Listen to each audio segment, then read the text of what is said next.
You know what's frustrating about managing security as an MSP? It's knowing that even after you've reviewed a system, firewall, or endpoint to make sure it's secure, it can still change the next day and you might never find out. Let me tell you, that sucks. That's why I want to tell you about LionGuard. See, some vendors talk about being a single pane of glass, but LionGuard actually delivers. They pull data from over 70 systems, use automation to detect changes, and alert you about the things that matter via a ticket in your PSA. If you truly want to secure your customers, visit msspalert.com/LionGuard to check it out for yourself or sign up for a demo today. All right, welcome back to Cyber for Hire, the Managed Security Podcast. Once again, I'm Bradley Barth with SC Media. In the first half of our show, we talked about how reactionary MSSPs should be when receiving any relevant and high-priority piece of threat intelligence. And that conversation featured Juan Valencia at Verizon Enterprise Solutions. But right now, I'd like to welcome back my co-host Ryan Morris from Morris Management Partners, because it's time for us to examine our MSSP industry and market strategy topic of the day, presenting our big idea in business, the RSA conference, how to stand out on the show floor.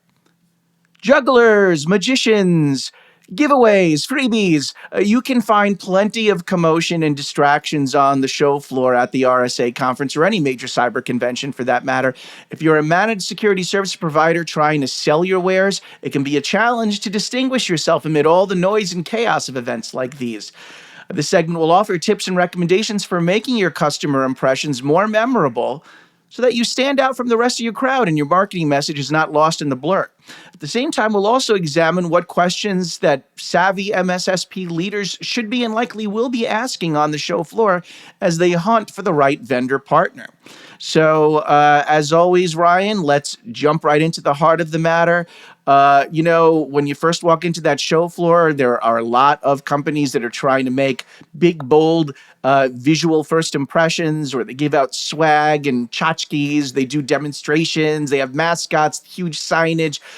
These are all attention getters and can maybe help burn a little bit more of an impression in the brains of attendees. But ultimately, there does have to be some substance to what you're bringing to the floor. Is that not true? So, again, if you're exhibiting MSSP, or an MSSP who's shopping for services, you don't want to just be dazzled by the skin deep, just the surface level stuff. You really want to look for substance.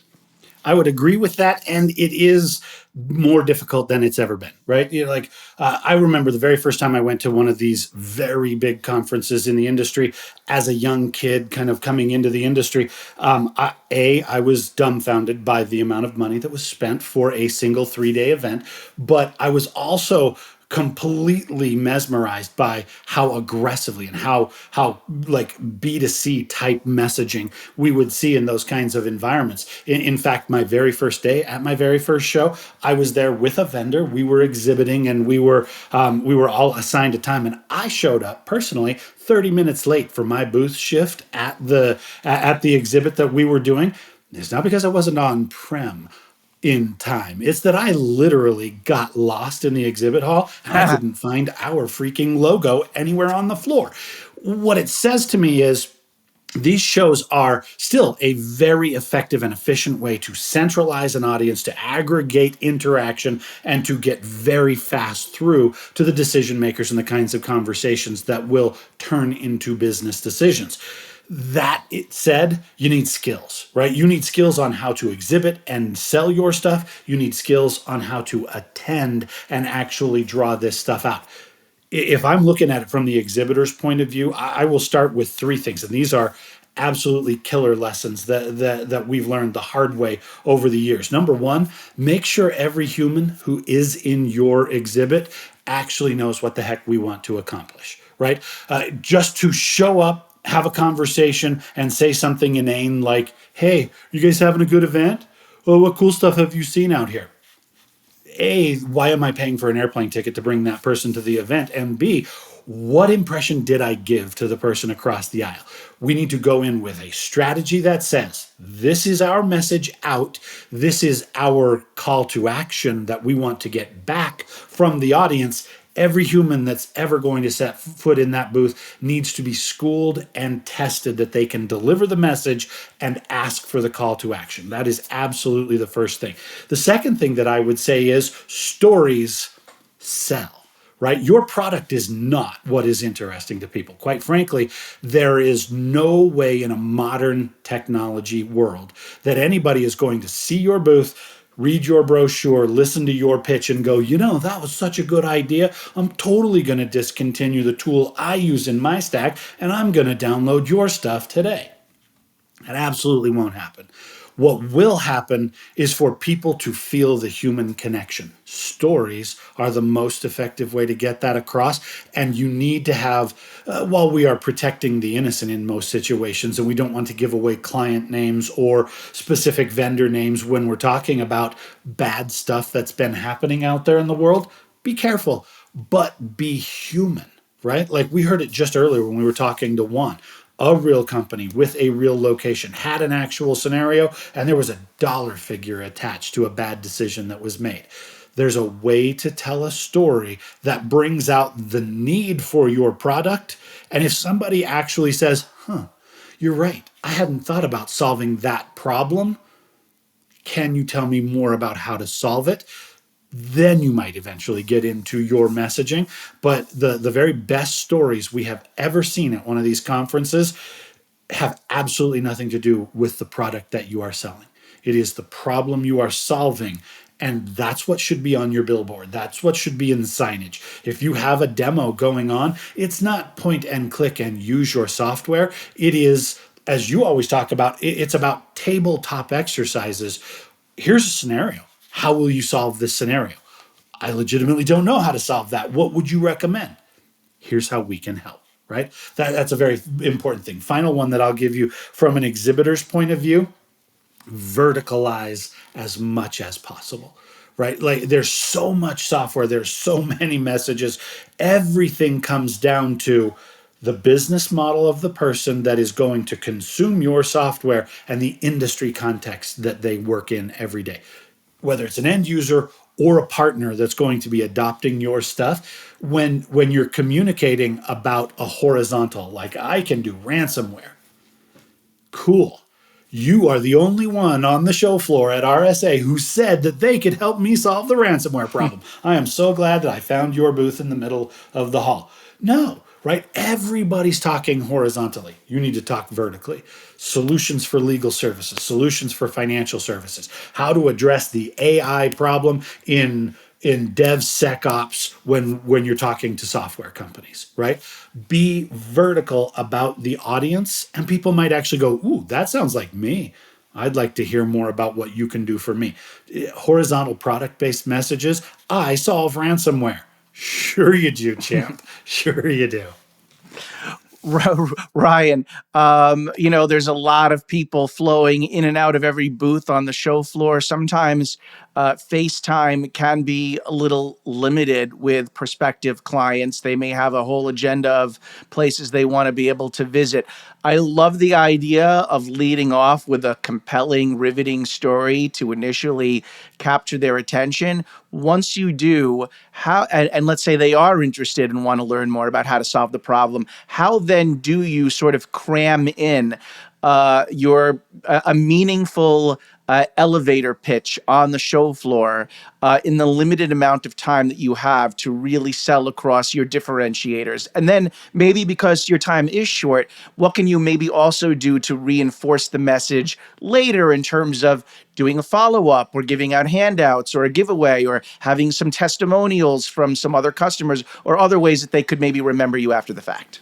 Yeah, it's a great point, right? And the seasons at trade shows and conferences, they ebb and they flow with some pretty universal themes, right? Like there a few years ago, it was if you wanted to get anybody's attention, you had to give them like AirPods, and then it was portable batteries for your cell phone, and then it was portable music speakers, right? Like those trends, you will notice no matter how much money you put into the swag, that will absolutely not book a deal, right? The gone are the days where somebody will do the trade show special and we can go back in the back and we can negotiate this. And if I can get you to sign on the dotted line, no, that doesn't happen anymore. What you need is to, again, define success and what the call to action is. The call to action is a one-to-one conversation somewhere other than the show floor, quite frankly, right? We learned this lesson in Las Vegas in the bowels of the convention center 20 years ago. You can't hear. Nobody is listening. Nobody's paying attention. They're always looking at the free t-shirt in the booth right next to yours.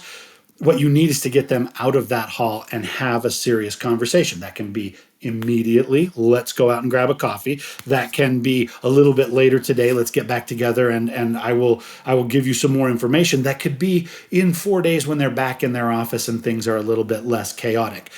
This is where I go back to that concept of scripting the message and getting people to understand brevity and focus, right? We actually worked on a number of years ago working on big booths for major manufacturers.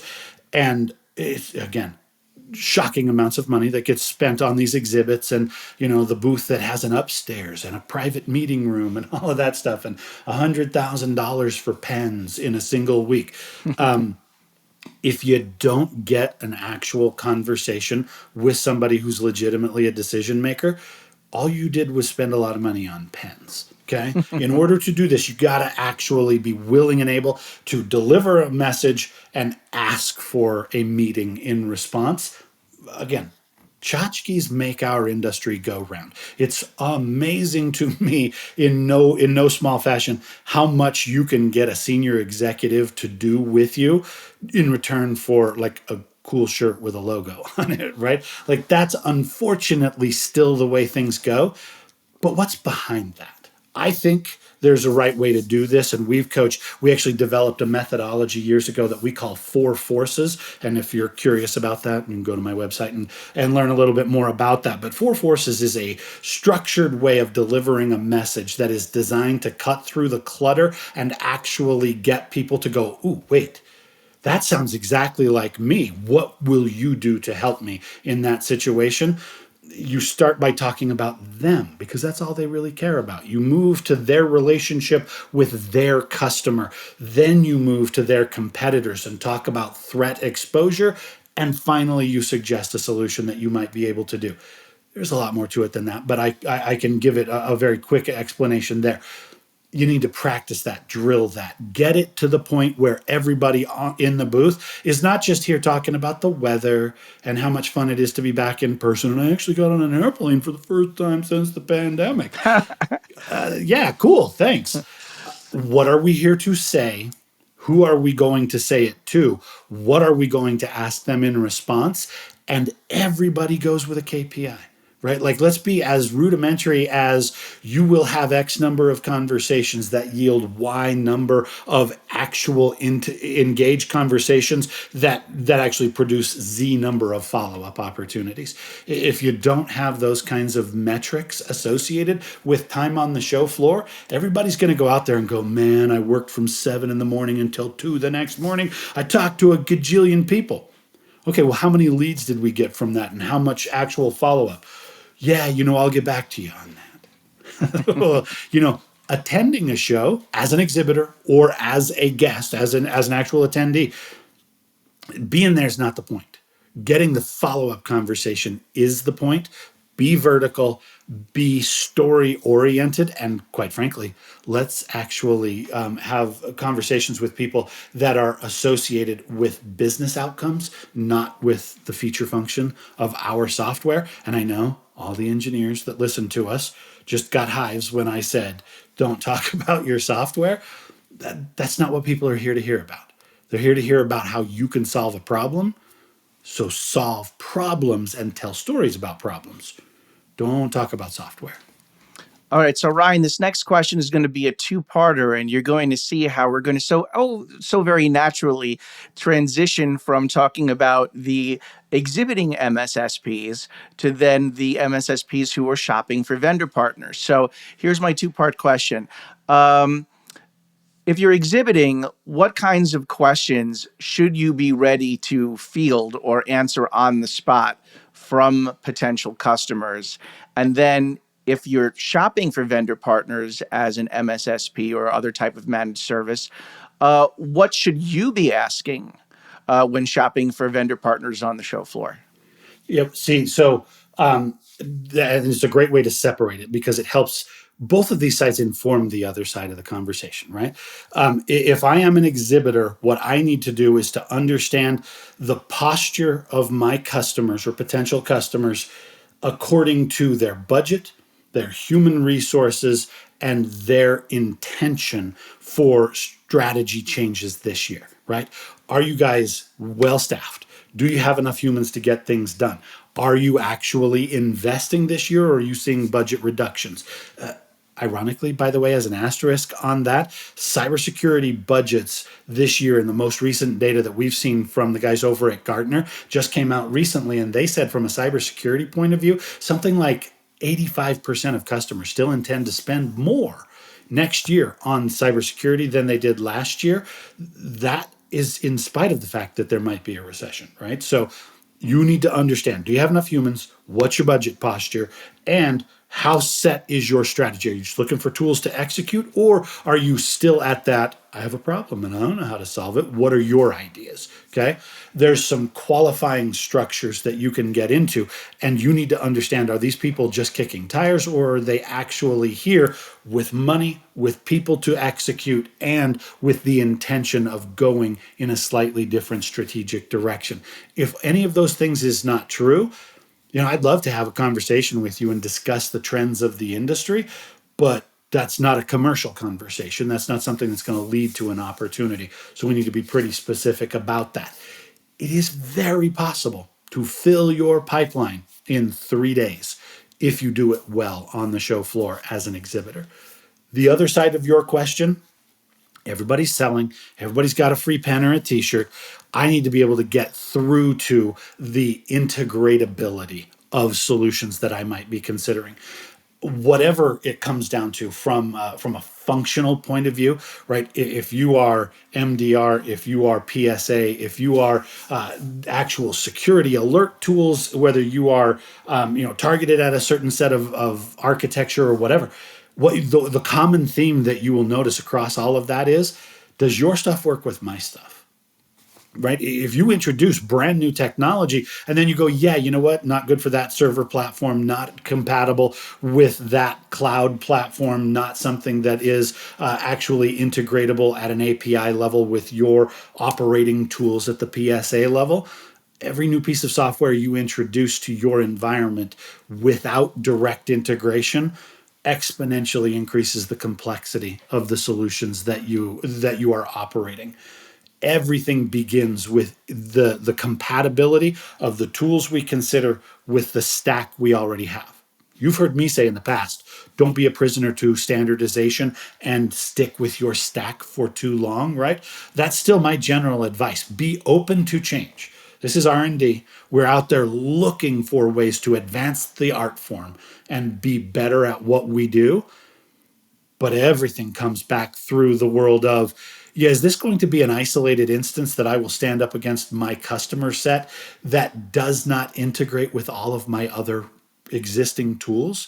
You got to be the world's most magical piece of software for me to even consider that in an operating environment. So that's the first filter that I would go through. And the second filter that I would add from a shopper's point of view, okay, talk to me about implementation, ramp up, and pre-sales or pre-go live support, right? If you sell me software and the way you do tech support is, yeah, we've got a bot over there on our website and you can ask it some FAQs, but we don't actually have humans that you can talk to.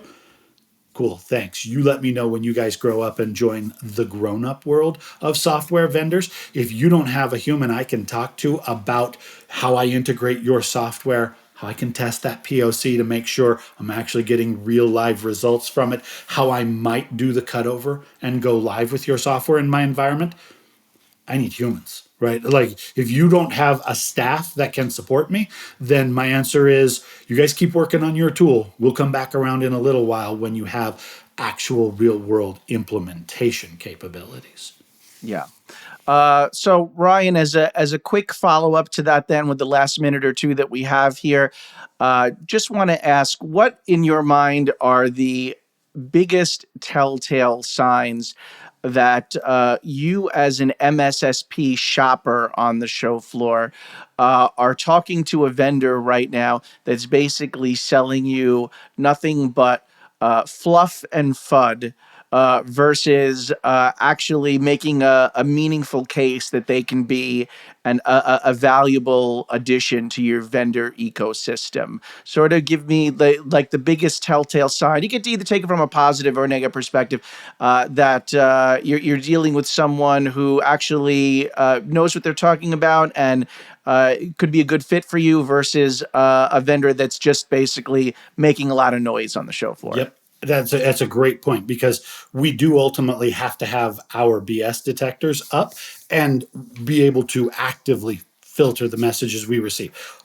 I'll go with two things. Number one, if it's all end customer messaging, you need to be very careful about engaging that company as a service provider, right? Like if they don't have custom messaging targeting service provider partners, if they don't understand the business model of an MSSP, if they don't understand how the sell to versus sell through works, if all they're doing is saying, end customers need this, end customers need that, and they don't understand how it integrates to my stack, how I amplify their tool into my install base, and then how I need to service that stuff in the real world. If everything you see in their booth is end user messaging, everything you hear is suspect, because they might have great software, but if they don't know how to work with you as a service provider, they're going to introduce more problems to your environment than solutions, right? No matter how cool the software might actually be from a functional point of view. The second thing that I would be focused on is talking about, again, the horizontal versus the vertical implementation of these kinds of things, right? If the stories that I'm hearing are all about technical functionality, like here's an exploit, here's how we help you solve that, here's a situation, here's how we can help you solve that situation. If they don't also understand the impact on my help desk, my sales cycle, my post implementation customer success and support responsibilities, if all they do is say, here's an exploit and here's how we can help you solve it, that's cool. That's real nice. That's like saying, here's a really sharp knife.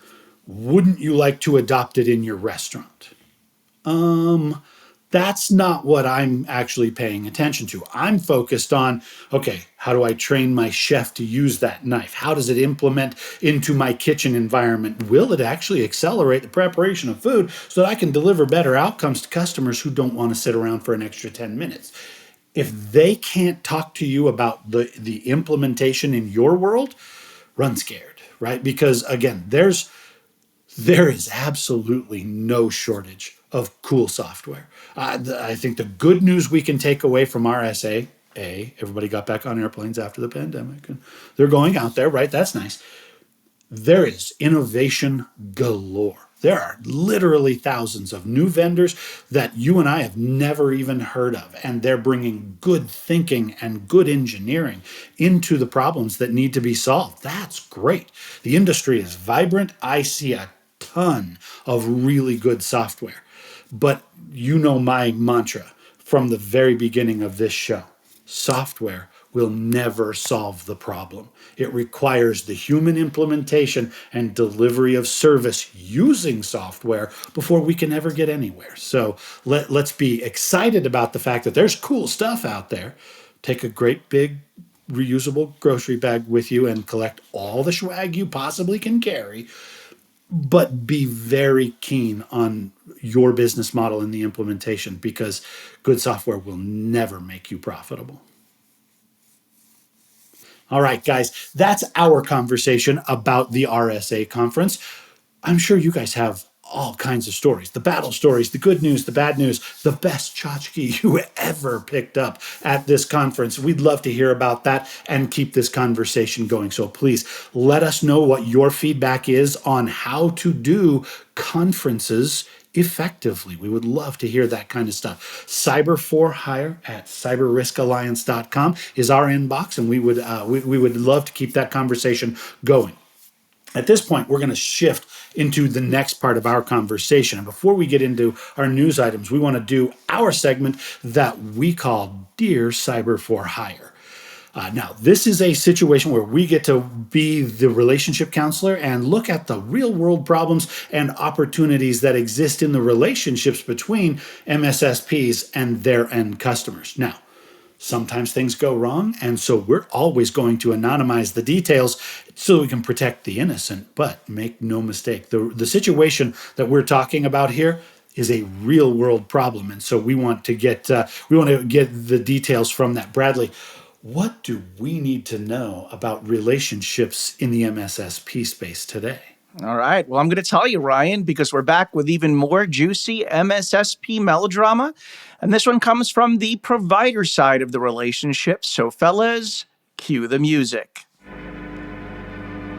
Dear Cyber for Hire, everybody's got that one friend who just can't help but be a third wheel, putting a strain on your relationship.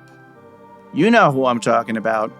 They drop by uninvited, raid your fridge, butt into your business, and then, send marketing communications to your customers without giving you a heads up.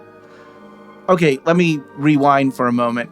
I'm an MSSP with a vendor partner who never seems to give me advance warning when they decide to announce a product update or a change in their pricing structure.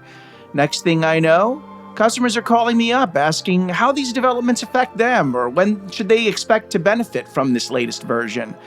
Honestly, a little forewarning would be nice. How do I get this third party, to exercise a little discretion? And how do I reset my customers' expectations when the vendor gets them all worked up? Sincerely, blindsided and bewildered by babbling, big-mouthed business partners in Birmingham. Ryan, this time it actually sounds like the MSSP's beef is really more to do with the vendor than the client. It's the first time we've tackled this type of conflict for Dear Cyber for Hire. What are your thoughts? So my thoughts are, no matter how good we are as service providers in managing the relationships with our customers, finding them, engaging them, winning them, managing those relationships on the customer side, it is vital that we have an equal level of professional control in the other direction, into our supply chain. I think we often overlook the impact that vendor tools, vendor channel programs, vendor marketing communications can have, not just on us internally, but also on the relationships that we have with our end users. So I think this is a very big deal. I want to give a little bit of grace to the vendor side here for a second. I understand the problem with embargo management, right? Whether we're in the Marcom world, in the public relations world, in the journalism world, we all understand there's this thing where I have an announcement and I want to tell you so that you're prepared to pass it along, but I need you to promise not to leak it through until the moment when I'm actually ready to do that. Vendors live in that world, and if they give too much advance warning to their channel partners about new products, new programs, new pricing before they're ready to roll that stuff out, it's amazing how direct the impact will be on sales delay, right? Think about it like this. You're an MSSP and you run my tools in your stack. And I come out and I say, hey guys, in 90 days, we're going to come out with version X beyond what is currently capable. And it's going to give you the following internal benefits and the following customer facing benefits. These things will make your life better. We really want you to adopt this in your operation. Okay, at 90 days, I might look at my pipeline and go, phew, I'm going to stop selling what I'm selling of yours right now. And I'm going to wait until the cool stuff is out because I don't want to get that pushback from my customer where they come back and go, dude, you sold me the old fashioned version. Why didn't you wait until the new one? Right? Like, I understand that that's going to be a problem. If I notify you too soon, I'm going to cause sales delay. If I notify you too late, I'm going to cause that call from the customer where the customer knows more often than the service provider does about the new capability or the new update to the product family. And that just makes the solution provider look dumb, right? Like, you can imagine, right? You're a customer and you read this article that says brand new capability from XYZ vendor, and you go, ooh, that's a logo I recognize. That's deployed in my environment. I'm going to call my friendly service provider account manager and I'm going to say to them, hey, I just read this article about something that you guys provide to us. What's the ramp up process? What do we need to do? And you get the response back from your account manager like, I don't know what you're talking about. I hadn't read that article. I don't know. Okay, that's a massive impediment on credibility. And so it causes huge problems. How soon is too soon? How late is too late? It's a juggling act. And so I get it that it's difficult. But being difficult does not mean that it's okay to make end user announcements before you notify your channel partner, right? If I'm a product reseller and you do that where you notify the end user and they call me and ask for the new version of a piece of hardware or software, in the resale conversation, that's inconvenient, right? I don't want to be the last one to know. In a service provider environment where I ingest your tools and I use them to provide my services to my customers, that's not just inconvenient. That prior warning to the end customer, that's not just inconvenient, that's existential. That has the potential to make me not credible with my customers. That's not cool, right? There has to be prior warning and it has to be systematic. I don't know what the magic number of days of forewarning is, but I do know it is absolutely incumbent on the vendor to notify your partners first. Give them the heads up. Secure the acknowledgement that, like, you heard my announcement, right? Like, I made an announcement. You know that this is coming. Your customers are going to be calling about this. Let's make sure we're on the same page, okay? That's job description fundamentals on the vendor side, not on the service provider side. All right, excellent. Great advice as always, Ryan. Another relationship saved. Hopefully, our listeners have learned from this and don't make the same mistake.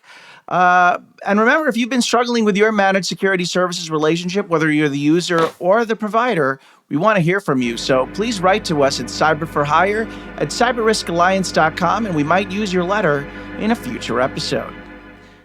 All right, in the meantime, as any security practitioner can tell you, there's no shortage of headlines filling up the cyber news feeds every single day. And so we wanted to highlight a few items that we curated just for you in this lightning round that we call the security detail. And Ryan, as always, we'll begin with you. Headline number 1, 17 House members affected in a DC health insurance provider breach. Tell us more. So, you know how we often ask that question? What will it take for our government to actually understand the significance of the cybersecurity question and do something about it, right? We often wonder whether our elected representatives pay attention to cybersecurity, whether they're educated enough to understand the modern dimensions of cybersecurity. That's still an open question, right? But we often ask that question, what would it take to get them to take it seriously? Unfortunately, I think we might know the answer. And the answer comes in this case in the form of actual members of Congress and their aides. And here's another one. The next layer, their children or dependents that were actually affected. Their data hacked and captured and then exposed out into the world. The insurance marketplace is called DC HealthLink, and it is a place that serves very many customers, right? They suffered a breach, and that breach yielded a certain amount of data from customers, and then that has now been published back to those members of Congress. In many cases, right, the data that we see, 43 family members of House lawmakers and 231 dependents of their staff members were among the affected. If you're a member of Congress and your child's social security number, private identifiable health information, etc., if that stuff gets launched off into the dark web, do you think maybe you're going to take that a little bit more seriously than you have in the past? I hope so, because if that's not the trigger that causes you to take it seriously, I'm not quite sure what it will be. So, bad news, potentially good news in the attention span of our elected representatives. Headline number 2, Bradley, let's move this one back to you. Supply chain attack begets a second supply chain attack. Uh-oh, what do we need to know? Yeah, well, this is just to give you a sense as to how dangerous the reach and ripple effect of supply chain attacks can be.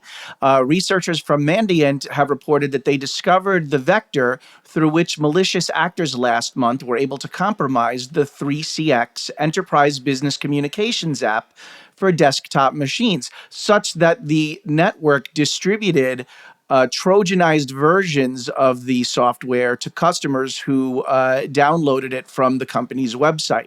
As it turns out, 3CX was itself infected through a previous supply chain attack when an employee downloaded onto their PC a weaponized stock trading application.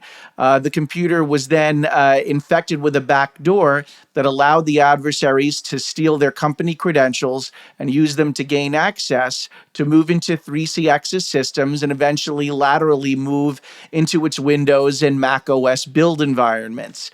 This particular incident has been linked to financially motivated North Korean threat actors, or at least that's the attribution that Mandiant is given with moderate confidence.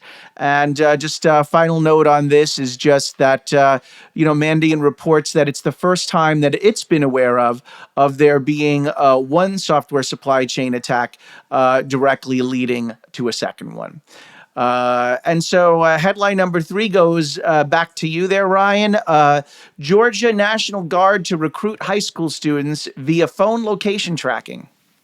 So I understand that our all-volunteer military is built on the premise of our armed forces being able to connect with and actually recruit interested individuals. You know it, I know it. Like, we went to school. We got those kinds of brochures in the mail. We got those kinds of in-person visits in an assembly where the recruiter from the Army showed up and talked to you about what your career options were, right? We understand that needs to happen, and I got absolutely no problem with that happening because it's essential to the structure of our military. However, in the case of the Georgia Army National Guard, they have put out an actual RFP into the procurement system asking for providers who can help them use geolocation on private cell phones to identify and target their messages through to high school students. Now, the way that they've presented this is we won't go after anybody who's not 17 or a high school senior, and we won't go after anybody that is that has any other private information that might be disclosed by this. And yet, the way that they've designed their protocol for this implementation is they're going to just basically place a geofence of a 1-mile radius around each high school. What's within a mile of an average high school?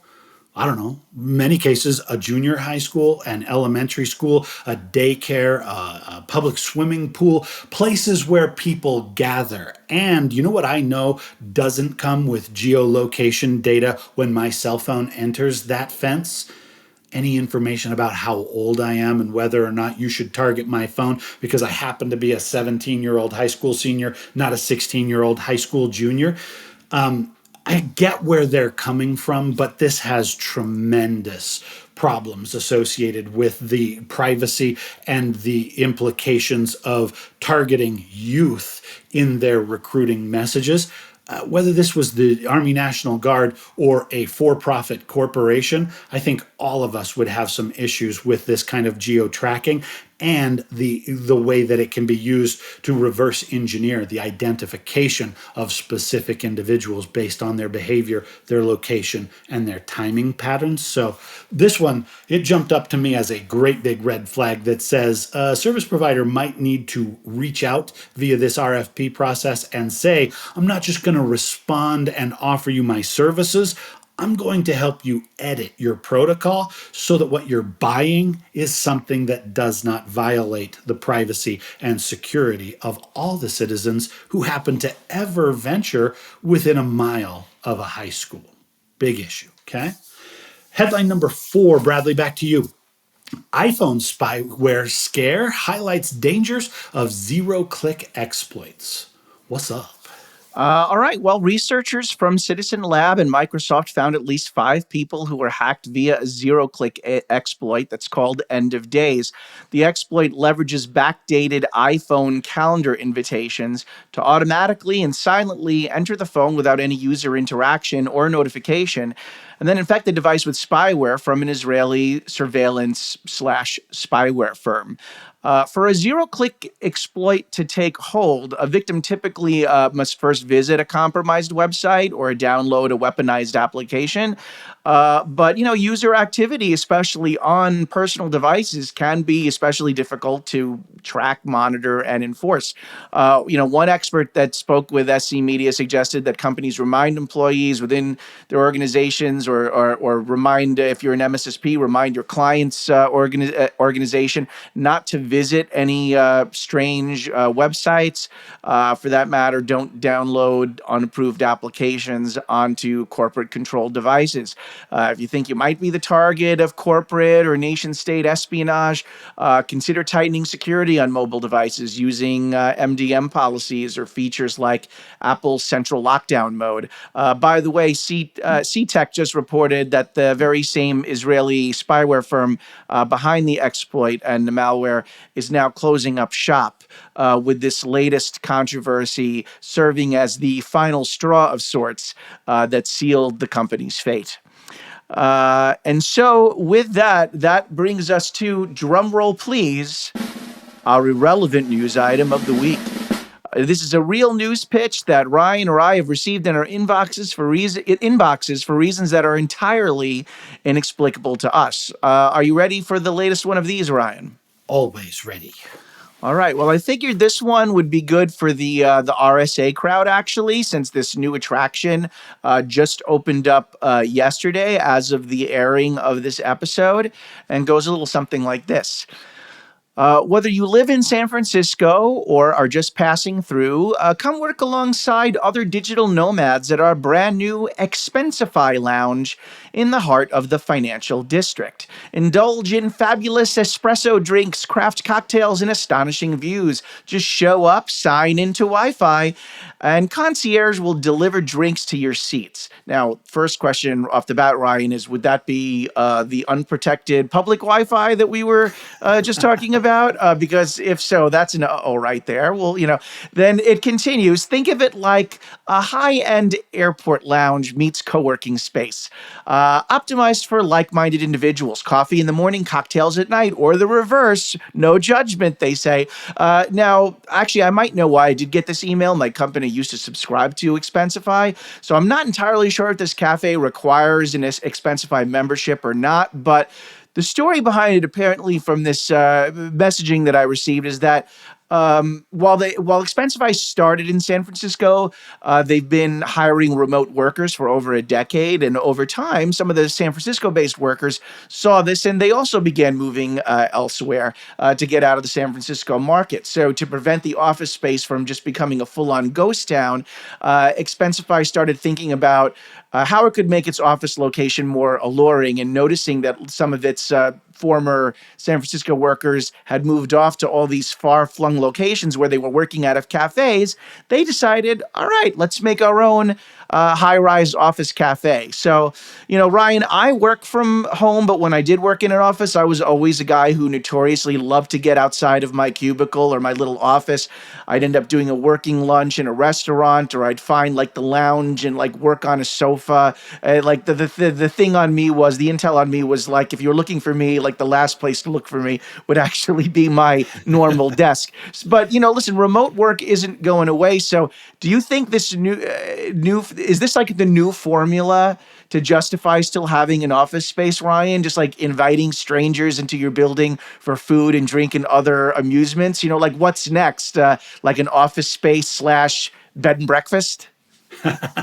Yes. As well, yes, that's next, and B, it's already in development, and there are places where you can rent a. We will call this a Tokyo style accommodation, meaning that there's a public kitchen and a public bathroom, and your sleeping accommodation is like a tube in the wall where you can actually get in. That stuff's actually out there. I find it very interesting from the perspective of Expensify. My first question for these guys would be, are you located within walking distance of the convention center in downtown San Francisco? Because if you are, you're about to be oversold for capacity during the RSA conference. Yeah. Absolutely a good opportunity. But to your point, right? You've always been an office worker who loved to get out. I haven't had a full-time office in a building for more than 25 years, right? Like I have been either a field-based person, a remote worker for a large corporation, a guy who owned a territory and was responsible for a far-flung team across geographies.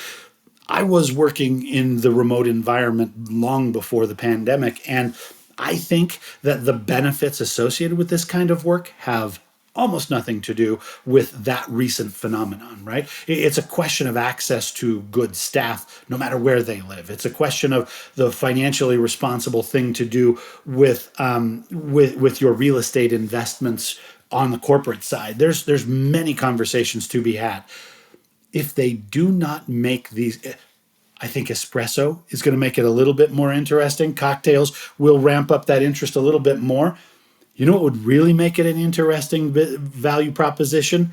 A hardened cybersecurity environment that gives somebody the confidence that when you come in here, you're in the safe bubble and you don't have to worry, provided you don't click on stupid stuff, right? Like if you can give me cocktails, thanks. If you could give me a hardened cybersecurity environment where I could work when I am not within my corporate four walls, that's a very interesting value proposition. So I would indicate maybe the Expensify guys, highlight that in your press release, right? Yeah. If it's not true, solve it. If it is true, you should maybe make that the headline. But I will say, the guys, the story about the WeWork model, right? Like you've seen the documentary. Yeah. You understand. For as sensationally as that situation crashed and burned for reasons, right? It was still a very, very, very good business model. I still think fast forward a couple of years and you're going to find more of these co-working spaces that are professionalized than you ever have seen before. Maybe they weren't the right shepherds to bring that concept to market, but it is the right concept. So I just hope this one's located in walking/stumbling distance of the Moscone Center. Yes, well, they did mention it's the financial district is the location, so not too far. Not too far. Yeah, so if anybody who's listening from the RSA show wants to drop by this high-rise cafe, we'd love to hear from you. Give us a report. Was it any good? Be curious to know. Just exactly what the vibe is there, and do they have good cybersecurity? Because I agree that would be a big differentiator. But, with that, it looks like we've run out of time, Ryan. So we're going to have to wrap things up. But do not worry. We will be back again soon for episode number 19. Meanwhile, feel free to check out even more cybersecurity podcast content on the SC Media, MSSP Alert, and Channel E2E websites. Until next time, I'm Bradley Barth. And I am Ryan Morris. Please reach out to us via our show page or our email address at cyber4hire@cyberriskalliance.com with your comments, questions, and insights about the business of cybersecurity. And then we will be happy to keep this conversation going on the next episode of Cyber for Hire, your inside source for cyber outsourcing.